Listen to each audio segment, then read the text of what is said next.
Hello all, welcome to divine me. இது வரைக்கும் சேனலை சப்ஸ்கிரைப் பண்ண எல்லாருக்குமே ரொம்ப ரொம்ப தேங்க்ஸ்.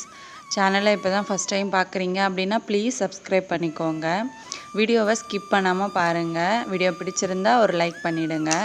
இது பிரம்ம முகூர்த்த பூஜையோட 10th டே, அதாவது சண்டே மார்னிங் எடுத்த வீடியோ இது. நான் முன்னாடி நாள் போட்ட கோலம் எல்லாத்தையும் க்ளீன் பண்ணிக்கிறேன் ஃபஸ்ட்டு. என்னோட முன்னாடி நாள் போட்ட கோலம் எல்லாமே அழியாமல் அப்படியே தான் இருக்குது. பிகாஸ் நான் திட்டுவேன் அப்படின்னு சொல்லி யாருமே மெரிக்க மாட்டாங்க.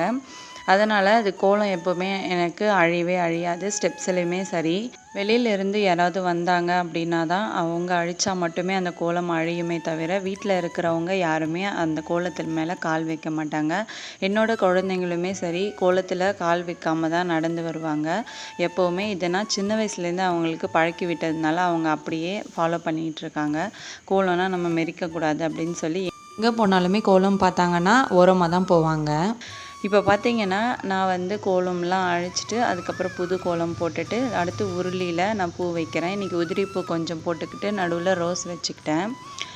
நாம் எப்போவுமே குழந்தைங்க கிட்ட ஒரு விஷயத்த சின்ன வயசுலேருந்து நம்ம பழக்கி விட்டோம் அப்படின்னா அது அவங்களுக்கு ஃப்யூச்சருக்கு நல்லா யூஸ்ஃபுல்லாக இருக்கும். நல்ல விஷயங்களை நம்ம பழக்கி விட்டோம் அப்படின்னா அவங்களுமே அவங்களோட ஃப்ரெண்ட்ஸ்கிட்டையும் ஷேர் பண்ணிக்குவாங்க. நாம் எப்போவுமே குழந்தைங்கள அதாவது தனியாக விடவே கூடாது. நம்ம கூடவே எல்லா விஷயத்தையும் நம்மக்கிட்ட ஷேர் பண்ணுற மாதிரி தான் வச்சுக்கணும். அது சின்ன வயசில் நமக்கு தெரியாது. கொஞ்சம் பெருசானாங்க அப்படின்னா அது அம்மா திட்டுவாங்க அப்படின்னு சொல்லி எல்லாத்தையும் மறைக்க ஆரம்பிப்பாங்க. சின்ன வயசுலேயே இந்த காலத்து பசங்க எல்லாமே கொஞ்சம் கொஞ்சம் விஷயங்களை மறைக்கிறாங்க. அதாவது திட்டுவோம் அப்படின்னு சொல்லிட்டு, நம்ம திட்டாமல் எல்லா விஷயத்தையுமே கொஞ்சம் நார்மலாக எடுத்து சொன்னோம் அப்படின்னா அது அவங்களுக்கு நம்மக்கிட்ட எல்லா விஷயத்தையும் ஷேர் பண்ணுறதுக்கான ஒரு இதுவாக இருக்கும். நான் இன்றைக்கி நெய்வேத்தியமாக சுண்டல் தான் வச்சுக்கிட்டேன். முன்னாடி நாளே நான் ஊற வச்சுட்ருந்தேன். காலையில் எழுந்து நான் சமைக்கிறது கரெக்டாக இருந்துச்சு. எப்போவுமே நம்ம சுவாமிக்கு நெய்வேத்தியம் செய்யும்போது குளிச்சுட்டு தான் செய்யணும். குளிக்காமல் நம்ம சமைக்கக்கூடாது.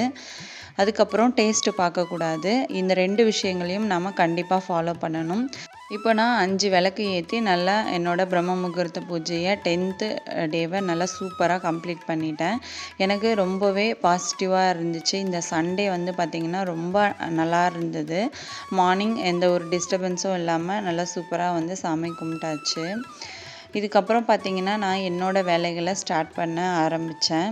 அதாவது இன்றைக்கி பார்த்திங்கன்னா ரொம்ப ஃப்ரீயாக ரிலாக்ஸ்டாக குக் பண்ணலாம். டைமை பார்த்து நம்ம குக் பண்ண வேண்டிய அவசியம் இல்லை. ஏன்னா எல்லாருமே வீட்டில் இருக்காங்க அப்படின்றதுனால. இதுக்கு அடுத்து பார்த்திங்கன்னா நான் பின்னாடி இருக்க செடிக்கு எல்லாமே தண்ணி பிடிச்சிட்டு அதுக்கப்புறமா டீ குடிக்கணும் அப்படின்னு தோணுச்சு. அதனால் நான் டீ ரெடி பண்ணிகிட்ருக்கேன். மேக்ஸிமம் வெறும் வயிற்றில் டீ காஃபி குடிக்கிறத அவாய்ட் பண்ணிக்கோங்க. நான் என்னைக்காச்சும் தலைவலியாக இருந்துச்சு அப்படின்னா மட்டுமே டீ எடுத்துக்குவேன். மற்றபடி நான் டீ குடிக்க மாட்டேன். இந்த வீடியோ பிடிச்சிருந்தால் லைக் பண்ணிவிடுங்க. நெக்ஸ்ட் வீடியோவில் பார்க்கலாம்.